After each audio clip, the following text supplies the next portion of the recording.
Pratiquement tout le monde sur Terre, quelle que soit sa religion ou sa nationalité, reconnaît qu'il y a une sorte de lutte qui fait rage dans le monde qui nous entoure, entre les forces du bien et du mal. Une lutte colossale entre la lumière et l'obscurité, la vérité et l'erreur, l'oppression et la liberté, le bien et le mal, et ultimement, la vie et la mort. Quelle histoire se cache derrière ce paradoxe flagrant? De nombreuses religions, y compris la Bible, enseignent qu'au-delà du voile en 3 dimensions de notre monde physique, existe un autre monde spirituel très réel que nous ne voyons pas. Dans ce domaine invisible qui nous entoure constamment, une bataille titanesque se livre entre le héros suprême vertueux et l'infâme méchant par excellence. La grande question est la suivante. Qui en sont les principaux protagonistes et où, quand et comment cette crise cosmique a-t-elle commencé? C'est le plus grand mystère de tous les temps et l'histoire vraie la plus incroyable qui ait jamais été racontée. Cette crise touche maintenant chaque personne sur Terre. Oui, chaque personne.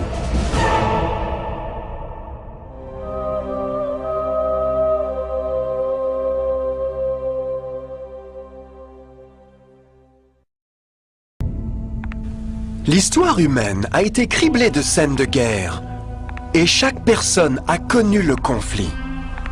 Mais pour comprendre l'origine du mal, nous devons remonter le temps, jusqu'à la toute première guerre de l'univers. Parce que cette bataille n'a pas eu lieu sur Terre. Avant même que notre monde ait existé, il y eut une guerre dans le ciel. Même les mots « la guerre dans le ciel » sonnent comme le paradoxe suprême. C'est presque inimaginable pour nous qu'il puisse y avoir une bataille et une lutte parmi les êtres parfaits de Dieu au paradis. Que pourrait être la cause de ce conflit céleste? Heureusement, un livre ancien appelé la Bible nous donne assez de détails afin que nous puissions établir un étonnant compte-rendu. Bien que tragique, c'est aussi une histoire d'amour incroyable qui s'étend à travers les âges, touchant personnellement vous et moi et chaque individu sur Terre. Notre histoire commence il y a bien longtemps dans le centre de l'univers, dans un lieu appelé le ciel, rempli d'êtres angéliques, enchantés de remplir la volonté de Dieu. Sous le juste et le bien-aimé gouvernement du Créateur, tout le ciel jouissait d'une existence de joie et de bonheur parfait. Le prince suprême du ciel et commandant des anges était le Tout-Puissant et le Fils aimé de Dieu. La plupart le connaissent de par le nom qu'il a pris quand il est venu sur terre, Jésus. Il ne faisait qu'un de but et d'esprit avec Dieu le Père. Le ciel, conformément à l'autorité compatissante du Père, du Fils et de l'Esprit, s'est avéré être un endroit de merveille, de paix et de joie. Pour mener à bien les ordres de Dieu, la Trinité était entourée d'un océan virtuel d'innombrables ministres d'esprit appelés les séraphins et les chérubins, ou plus communément connus en tant qu'anges. Ces créatures puissantes et intelligentes ont trouvé leur plus grande joie en faisant l'offre du Tout-Puissant. Mais Dieu a créé un ange extraordinaire pour servir de chef à l'entière foule céleste. La Bible nous dit que son nom était Lucifer, qui signifie porteur de lumière. Ce chérubin était le plus grand être créé par Dieu et a tenu la position la plus proche du trône de Dieu, directement sous Jésus dans l'autorité céleste. Le travail de Lucifer était de communiquer la lumière et la connaissance de la volonté de Dieu à tous les autres anges. Lucifer était l'être le plus splendide créé par Dieu. Il était extrêmement beau et doté de pouvoirs étonnants de direction et d'organisation. Parmi les anges, il était très admiré, respecté et aimé comme un ami. Pourtant, Dieu avait prévu la misère que Lucifer était sur le point d'introduire dans le royaume de la lumière. Plein de sagesse, parfait en beauté, couvert de toute espèce de pierres précieuses. Tu étais un chérubin protecteur, aux ailes déployées. Je t'avais placé, et tu étais sur la sainte montagne de Dieu. Tu marchais au milieu des pierres étincelantes. Tu as été intègre dans tes voies, depuis le jour où tu fus créé, jusqu'à celui où l'iniquité a été trouvée chez toi. Comme Lucifer a commencé à réfléchir sur sa propre beauté et son pouvoir, son cœur s'est peu à peu mis à changer. Il a tourné son centre d'intérêt pour se détourner de Dieu, et il a dirigé son amour sur lui-même. Nous ne pourrons jamais vraiment comprendre comment et pourquoi ces graines de rébellion ont germé dans son cœur. Mais le prophète Ésaïe fournit cet aperçu de la pensée de Lucifer. Comment est-ce possible? Te voilà tombé du haut du ciel, toi l'astre brillant du matin. Te voilà jeté à terre, toi le vainqueur des nations. Tu te disais, je monterai jusqu'au ciel, je hisserai mon trône plus haut que les étoiles de Dieu. Je monterai au sommet des nuages, je serai l'égal du Dieu très haut.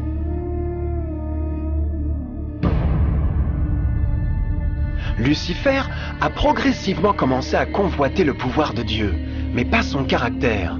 Comme il a pensé à ses extraordinaires capacités et à sa beauté, les tentacules malignes de fierté et de vanité ont saisi son esprit. Ce ressentiment et jalousie l'ont finalement conduit à violer la loi sainte de Dieu et à se rebeller contre son gouvernement.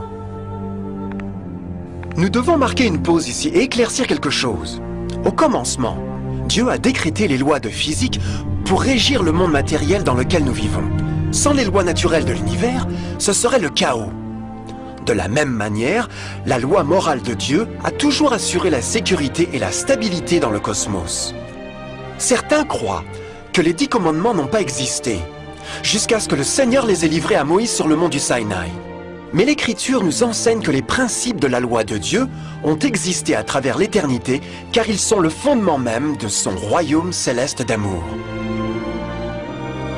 Toutes ces ordonnances sont véritables, affermies pour l'éternité, faites avec fidélité et droiture.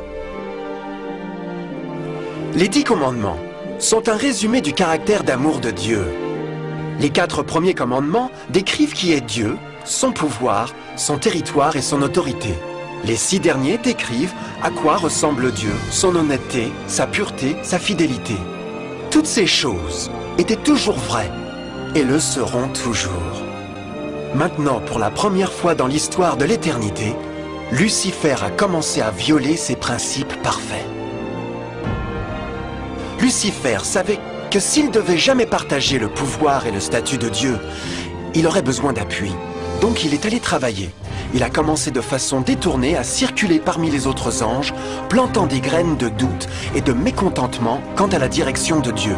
En même temps, il mettrait subtilement en évidence ses propres vertus. Il a insinué que Dieu abusait de son pouvoir divin et sa loi limitait la vraie liberté et le bonheur de ses créatures. Avec son raisonnement intelligent et ses pouvoirs incomparables d'influence, Lucifer a réussi à convaincre un grand nombre d'anges pour le rejoindre dans sa révolte. Peut-être vous vous demandez, comment pourrait tant d'anges intelligents être dupés en suivant ce trompeur? Bien, gardez à l'esprit jusqu'à ce point qu'aucun ange n'avait jamais entendu un mensonge. Et à ce stade précoce de la rébellion, les anges n'ont pas réalisé à quel point Lucifer serait obsédé à acquérir la position de Dieu.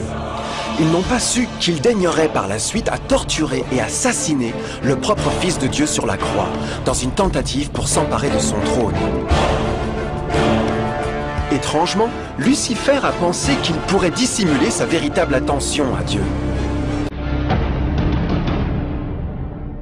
Malheur à ceux qui cachent leurs desseins pour les dérober à l'Éternel, qui font leurs œuvres dans les ténèbres et qui disent « Qui nous voit et qui nous connaît ?» Ne pensez pas pour un instant que la rébellion de Lucifer eût surpris Dieu ou l'eût frappé d'ignorance. Le Seigneur connaît toutes choses, y compris les pensées de ses créatures. Il a compris exactement ce qui se passait dans l'esprit de Lucifer. Et dans l'amour de la miséricorde, Dieu a mis en garde l'ange entêté de son danger. Mais enfin, la fierté et l'amour-propre ne permettaient pas à Lucifer de se repentir. Ainsi, il a choisi la rébellion ouverte contre Dieu, plutôt que l'humble obéissance. Certains se sont demandé, signifie-t-il que Dieu a créé un ange défectueux? Non, mais il a en effet créé un Lucifer avec la liberté de choix. Vous voyez, la liberté de choix est une chose merveilleuse, mais il porte avec cela un risque incroyable, y compris le risque de rébellion et la possibilité que l'amour de Dieu pourrait être rejeté. Vous voyez, l'amour réel ne peut pas venir d'une créature préprogrammée. Il ne peut pas être forcé. Il doit être volontairement donné. Par exemple, aussi mignon que ce petit chien de robot est, il pourrait jamais vraiment m'aimer. Je peux lui donner l'air de m'aimer, mais ce n'est que seulement la réalisation des instructions préprogrammées. Il n'a pas le choix. D'autre part, ce petit individu est vraiment heureux de me voir. Il a choisi de me donner son affection, et compte tenu du temps, notre relation grandirait et se renforcerait. Comme je l'ai aimé, me suis soucié de lui. De la même manière, Dieu d'amour veut seulement l'amour véritable de ses créatures intelligentes. Et pour que cela arrive, ils doivent avoir le libre choix. La rébellion de Lucifer est la plus grande preuve qu'il y a vraiment eu cette liberté. Donc maintenant, la grande question était, comment Dieu répondrait à cette crise? Comment traiterait-il avec Lucifer et les millions d'anges qui se sont joints dans sa rébellion? Beaucoup se sont demandé pourquoi Dieu n'a pas immédiatement détruit le rebelle. Après tout, il pourrait facilement vaporiser Lucifer avec l'éclat de la foudre. Mais aurait-il vraiment résolu le problème? Non, au contraire. Cela aurait juste intensifié les doutes et les soupçons que Lucifer avait semés dans les esprits des anges. Souvenez-vous, Lucifer savait comme personne d'autre ne pouvait savoir le fonctionnement interne du gouvernement de Dieu. Sa destruction aurait été considérée comme faisant partie d'une couverture. Et la crainte de représailles, plutôt que l'amour, serait devenue la raison motivante de servir Dieu. Non, le Seigneur savait dans sa sagesse, la meilleure façon de répondre à la crise était de permettre qu'elle suive son cours. Ce serait la seule façon d'assurer que le mal ne monterait jamais de nouveau. Laissez-les pousser ensemble jusqu'à la moisson.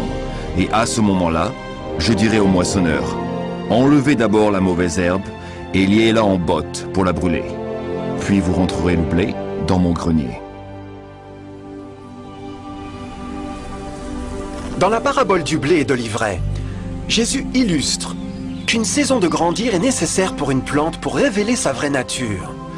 Dans sa compréhension infinie, Dieu savait que donner le temps au personnage réel de Lucifer serait de l'exposer, et les fruits amers de sa rébellion deviendraient évidents à tous. Jusqu'à présent, les citoyens de l'univers étaient peu familiers avec le péché, et où il pouvait mener, mais cela changerait quand ils sont venus pour voir par eux-mêmes son épouvantable nature autodestructive. À la fin, la sagesse et l'amour du gouvernement de Dieu seraient maintenus pour toujours, et l'univers serait en sûreté. Comme Lucifer et ses partisans ont apporté leur rébellion au premier rang, le Seigneur savait qu'il n'y aurait pas de paix si l'on permettait de rester dans le ciel. Une ligne doit être tracée, mesure prise et les rebelles expulsés. Mais Lucifer et ses partisans ne partiraient jamais volontairement ou paisiblement. L'étape suivante était la guerre. Alors une bataille s'engagea dans le ciel. Michel et ses anges combattirent le dragon, et celui-ci se battit contre eux avec ses anges. Mais le dragon fut vaincu, et ses anges et lui n'eurent plus la possibilité de rester dans le ciel. L'énorme dragon fut jeté dehors. C'est lui le serpent ancien, appelé le diable ou Satan, qui trompe le monde entier. Il fut jeté sur la terre, et ses anges furent jetés avec lui. La Bible ne révèle pas exactement quelles armes ont été utilisées, ou combien de temps ce conflit cosmique a duré. Mais c'était une guerre comme aucun œil mortel n'a jamais vu. L'Apocalypse 12:4 nous dit qu'en fin de compte, Lucifer et un tiers des anges de Dieu ont été physiquement expulsés du ciel.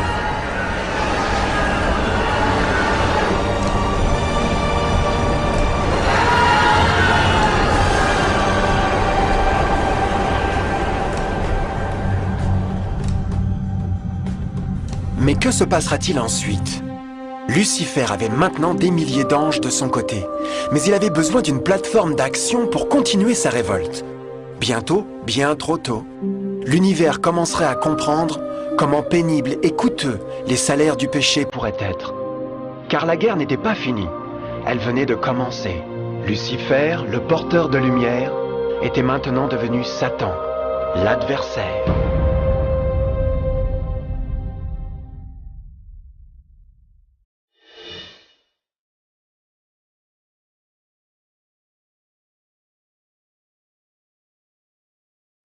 Après la guerre dans le ciel, Satan et ses anges déchus ont été bannis des cours de gloire. Pendant un certain temps, le diable et ses démons ont erré par l'univers cherchant sans succès des mondes pour s'associer avec eux dans leur rébellion. Pendant ce temps-là, le cœur de Dieu eut profondément senti le vide créé par la perte de Lucifer et ses anges. Ainsi le Père, le Fils et le Saint-Esprit sont revenus à leur travail préféré, le merveilleux travail de création. Ils ont décidé de faire un nouveau monde, rempli d'une myriade de créatures étonnantes et diverses à aimer. Ce nouveau monde serait unique parce que les créatures principales seraient faites en la propre image de Dieu. Pour eux, le Seigneur donnerait aussi la dominion de cette nouvelle planète que nous connaissons maintenant comme la Terre. Au commencement, Dieu créa le ciel et la terre. Dieu constata que tout ce qu'il avait fait était une très bonne chose. Quelle vue impressionnante à contempler! Dieu formant un tout nouveau monde, notre planète, la Terre. Et avec chaque merveilleux jour de la semaine de création, quelque chose de nouveau et spectaculaire surgit brusquement de la scène. Par exemple, au 3e jour, Dieu a parlé et la belle végétation abondante jaillit dans l'existence. Les plantes de toutes les couleurs, de formes et de tailles. Le 5e jour, le monde a été rempli d'éblouissantes créatures exotiques, qui pouvaient ou monter à travers le ciel ou naviguer librement par les eaux bleues. Et certains pouvaient faire les deux. Le 6e jour, l'introduction d'une vaste et grande diversité d'animaux terrestres. De l'éléphant géant au tamia minuscule, chacun trouvèrent une maison sur la nouvelle planète et un endroit pour vivre en harmonie avec le reste de la création. Et ainsi le 6e jour, Dieu créa l'homme. Dieu dit enfin, faisons les êtres humains qu'ils soient comme une image de nous. Le Seigneur Dieu prit de la poussière du sol et en façonna un être humain. Puis il lui insuffla dans les narines le souffle de vie, et cet être humain devint vivant. Ensuite le Seigneur Dieu planta un jardin au pays d'Éden, là-bas, vers l'est, pour y mettre l'être humain qu'il avait façonné.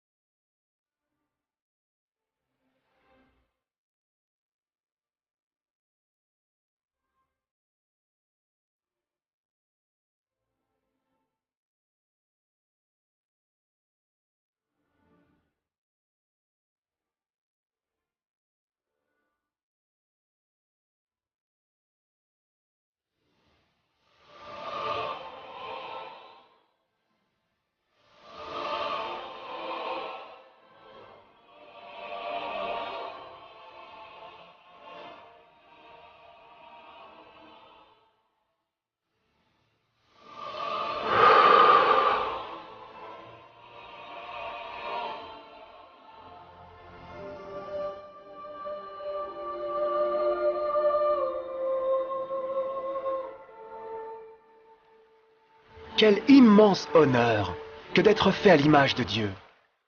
Être un individu libre, penseur, autonome. Au début, l'homme n'était pas conscient de sa nudité. C'était probablement parce qu'avant de pécher, il était vêtu de gloire et de lumière.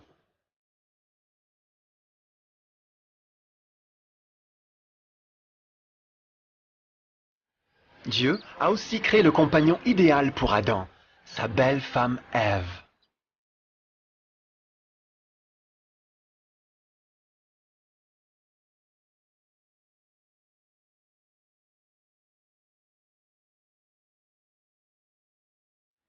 La paire joyeuse a été placée dans un jardin magnifique, parfaitement conçu pour augmenter leur bonheur.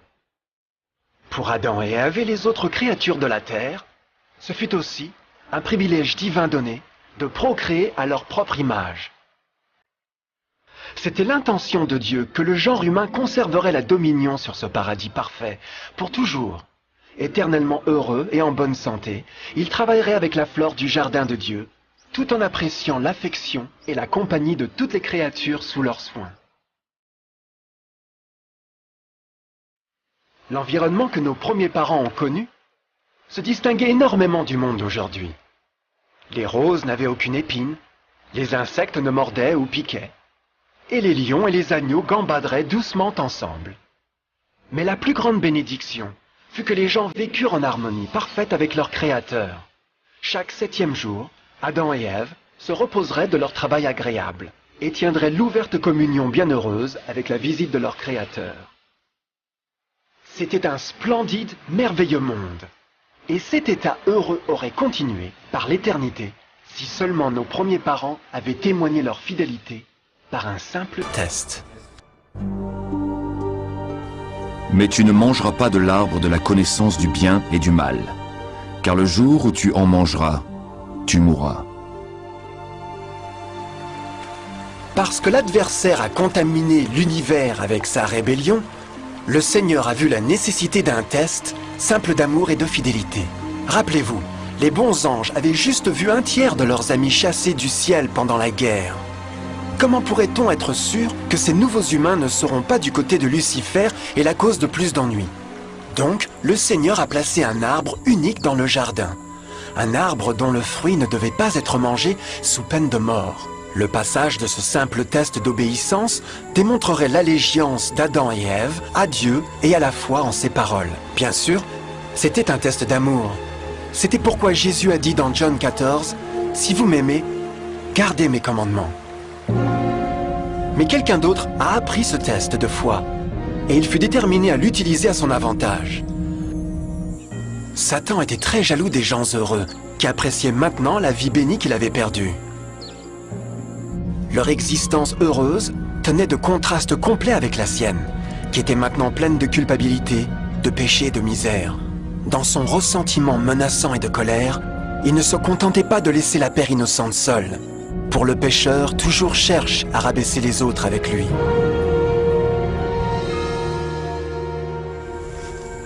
Et alors un jour, comme Ève s'engagea dans son travail agréable, elle se trouva seule et dangereusement près de l'arbre défendu. C'est là que Satan a vu son occasion. En utilisant un serpent d'hypnose comme son moyen, l'ange déchu a appelé Ève de l'arbre et a pensé à s'engager avec elle dans la conversation.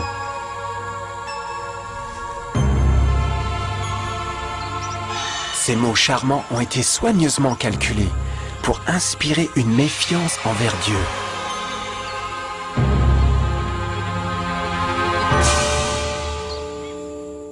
Alors le serpent dit à la femme, « Vous ne mourrez point, mais Dieu sait que le jour où vous en mangerez, vos yeux s'ouvriront, et que vous serez comme des dieux, connaissant le bien et le mal. » La femme vit que l'arbre était bon à manger et agréable à la vue, et qu'il était précieux pour ouvrir l'intelligence. Elle prit de son fruit et en mangea. Elle en donna aussi à son mari, qui était auprès d'elle, et il en mangea. Tragiquement, comme Ève écouta la douce voix soyeuse du tentateur, elle commença à avoir des doutes sur la parole de Dieu. Le serpent l'avait séduite avec la promesse de renforcer le pouvoir et la sagesse. Elle l'a trouvé séduisant. Après tout, le fruit avait apparemment donné au serpent la capacité de parler. Quels autres pouvoirs pourrait-il lui donner? Et alors, bien qu'elle venait juste de rencontrer le serpent, elle eut confiance en ses paroles au-dessus de Dieu, qui l'avait créé et lui avait fourni sa maison au paradis. Donc, Ève a mangé le fruit interdit. Et peu après, a persuadé son mari pour en faire de même. Adam aurait pu choisir de rester loyal envers Dieu, mais il a mis son amour pour sa femme au-dessus de son amour pour Dieu. Comme nos premiers parents ont donné leur allégeance à l'ennemi, la dominion de la terre a été revendiquée par Satan. Vous le savez bien, si vous vous mettez au service de quelqu'un pour lui obéir, vous devenez les esclaves du maître auquel vous obéissez. Personne ne peut servir de maître.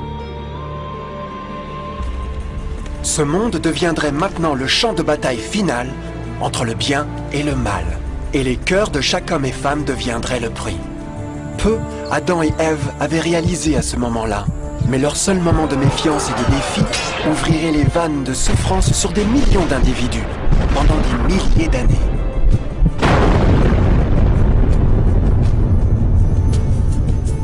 C'est pourquoi, comme par un seul homme, le péché est entré dans le monde, et par le péché la mort, et qu'ainsi la mort s'est étendue sur tous les hommes, parce que tous ont péché. Nos premiers parents ont bientôt commencé à faire face aux terribles résultats de leur péché. Dans leur saint état, Adam et Ève rougeoyaient avec les robes de gloire. Après qu'ils eurent péché, ces robes naturelles de lumière se sont effacées et sont devenues mortifiées par le sens de leur nudité. La honte et la crainte ont remplacé leur joie et paix, et ils ont cherché à couvrir leur nudité de feuilles. Ils se sont maintenant aussi trouvés sous l'influence constante du diable. Céder à la tentation a affaibli leur vraie nature, et Satan avait gagné un nouveau pouvoir sur l'humanité. Le peuple ne pouvait plus résister aux tentations du diable par leur propre force. Finalement, et le plus terrifiant, ils se sont trouvés vivant sous une menace de condamnation à mort. Dieu les avait avertis que la désobéissance apporterait la mort. Ils avaient déjà éprouvé la mort spirituelle. Combien de temps faudrait-il pour qu'ils souffrent de la mort physique aussi bien? À ce point, leur avenir ne tenait à rien qu'obscurité et désespoir. C'est ainsi qu'il chassa Adam, et il mit à l'orient du jardin d'Éden les chérubins qui agitent une épée flamboyante, pour garder le chemin de l'arbre de vie. Tout comme le péché avait causé l'expulsion des anges déchus de leur maison céleste, maintenant, à cause de leur désobéissance, Adam et Ève furent chassés de leur maison du jardin au paradis. Tout autour d'eux changeait rapidement, et l'humanité s'est trouvée susceptible au chagrin d'amour, maladie et finalement la mort. Même les animaux et les plantes ont été affectés par l'épouvantable malédiction. Les épines et les chardons apparurent maintenant sur des arbres et des fleurs, et les animaux qui autrefois étaient doux ont commencé à tuer et à se dévorer. Le pire résultat fut que le péché avait séparé l'humanité de Dieu.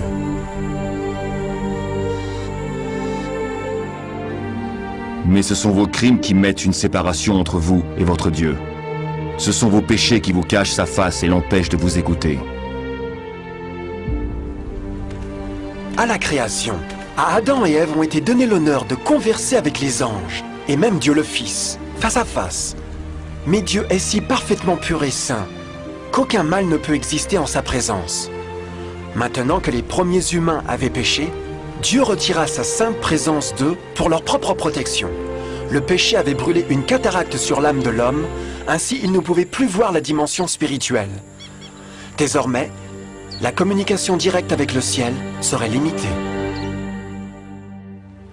Alors que toutes ces malédictions tombèrent sur Adam et Ève, le cœur du Seigneur était transformé avec une tendre compassion. La loi qu'ils avaient transgressée ne pouvait pas être changée pour les sauver, car c'est aussi sacré et immuable que Dieu lui-même. Le Seigneur savait qu'il n'y avait qu'une seule façon pour l'homme de se repentir. Ainsi, un plan a été révélé, né du même cœur de Dieu, un plan pour sauver l'homme de son rendez-vous avec la mort éternelle et rétablir tout ce qu'il avait perdu par le péché. Ce serait un effort étonnant dans sa profondeur, portée et puissance. Mais ce plan impliquerait aussi un énorme sacrifice.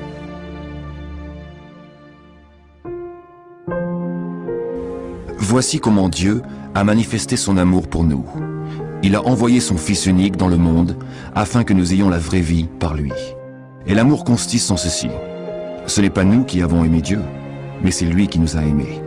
Il a envoyé son Fils qui s'est offert en sacrifice pour le pardon de nos péchés. L'Écriture sainte enseigne clairement, dans Romains 6, 23, que le salaire du péché est la mort. La loi brisée exigeait la vie du pécheur. Et il n'y avait seulement qu'un dans tout l'univers qui pourrait être qualifié comme le remplaçant de l'humanité.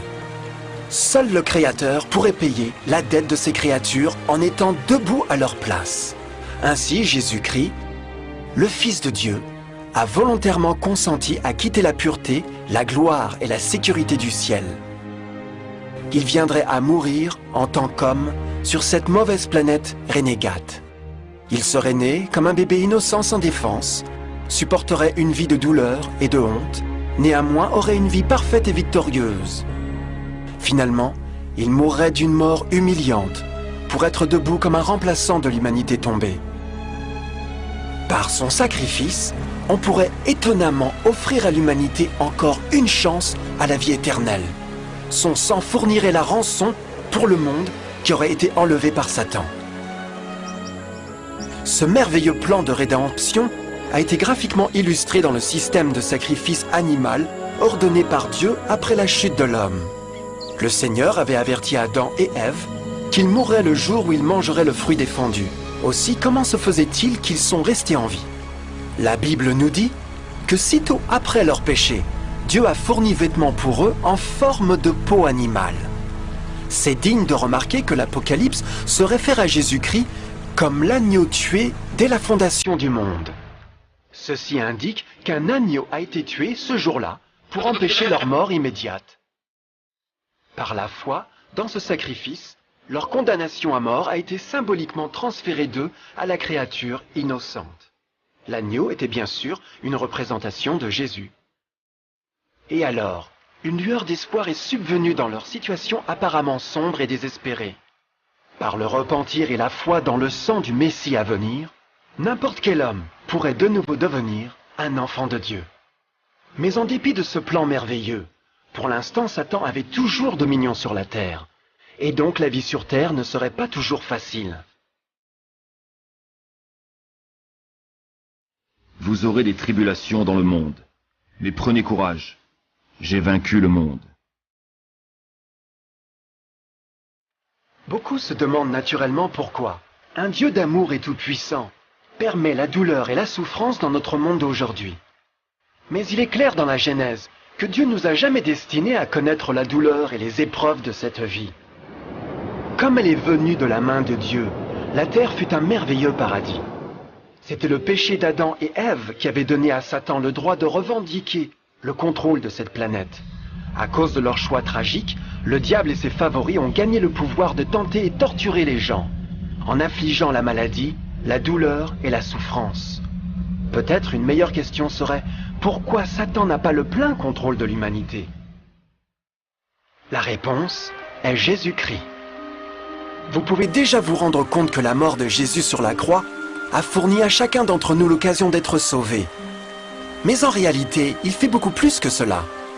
Quand le Sauveur a offert sa vie pour racheter la terre, cet acte imposait des restrictions sur le contrôle de Satan sur l'humanité. Satan ne pouvait pas forcer notre volonté, et son pouvoir de nous nuire serait limité.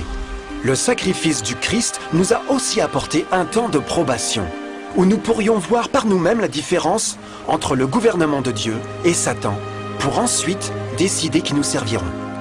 Finalement, grâce au sacrifice désintéressé de Jésus, le royaume de Satan aura une fin, et la terre sera un jour rendue à l'homme plus merveilleuse qu'elle n'était au commencement.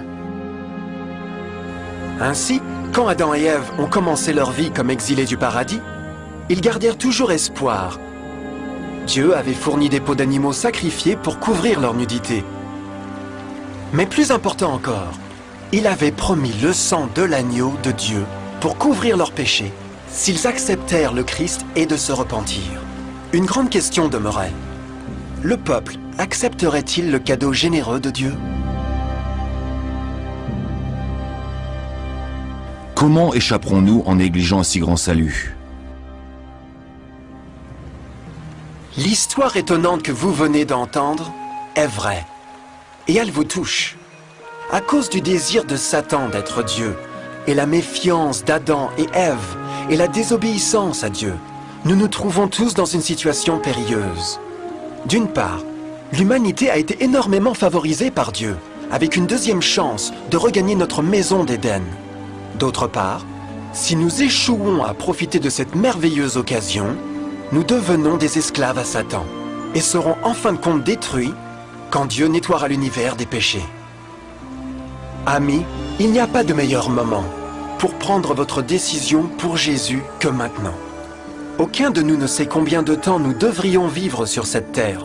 Nos vies peuvent finir immédiatement. Jésus a manifesté un grand intérêt pour votre bien-être et son amour pour vous l'a poussé à fournir un moyen d'échapper à la destruction à venir. Il vous demande juste de l'accepter, de se repentir de vos péchés. Par le Christ, vous pouvez trouver la grâce et recevoir un nouveau cœur pour devenir comme lui par le caractère. La triste nouvelle est que Satan cherche par tous les moyens de vous empêcher d'accepter le cadeau du salut de Dieu. Par les occupations de vie, d'amour de l'argent ou bien d'autres distractions fascinantes, il travaille pour vous garder occupé avec rien. Mais ce qui importe vraiment le plus, votre salut éternel. Car vous voyez, la réalité de la situation est que si vous ne choisissez pas Jésus, vous aurez choisi, par défaut, Satan. Bien que le choix épouvantable d'Adam et Ève ait apporté la mort indicible et la misère, vous avez maintenant une chance de prendre une meilleure décision. Dieu vous offre une paix qui satisfera le désir le plus profond de votre âme, et une joie qui vous soulèvera au-dessus des épreuves de ce monde. Le désir ardent du cœur de Dieu est pour vous sauver et pour être avec lui au paradis. Mais le seul qui peut vous garder au ciel est vous. Imaginez comment tragique serait-il si vous deviez inutilement rejeter ce précieux cadeau. Vous pouvez choisir aujourd'hui d'accepter ce salut que Dieu a promis. En fait, à ce moment même, vous pouvez accepter la vie éternelle par Jésus-Christ. Puis-je vous inviter à me rejoindre maintenant dans une prière simple, acceptant sa merveilleuse offre? S'il vous plaît, répétez après moi. Cher Père Céleste, je viens à vous maintenant et demande humblement votre pardon. Seigneur, je confesse que je suis un pécheur et j'ai brisé votre loi sainte. Je comprends que la peine pour le péché est la mort. Je crois que Jésus-Christ a souffert et est mort sur la croix en punition pour tous mes péchés. Je crois que Jésus a ressuscité et je l'accepte comme mon sauveur personnel. À partir de ce moment, je vous donne ma confiance du cœur, vous, pour être le Seigneur de ma vie. S'il vous plaît, pardonnez tous mes péchés et envoyez votre esprit pour m'aider à accomplir votre volonté. Je vous remercie pour votre grand amour et accepte votre cadeau de vie éternelle. Et je prie ces pensées au nom de Jésus. Amen.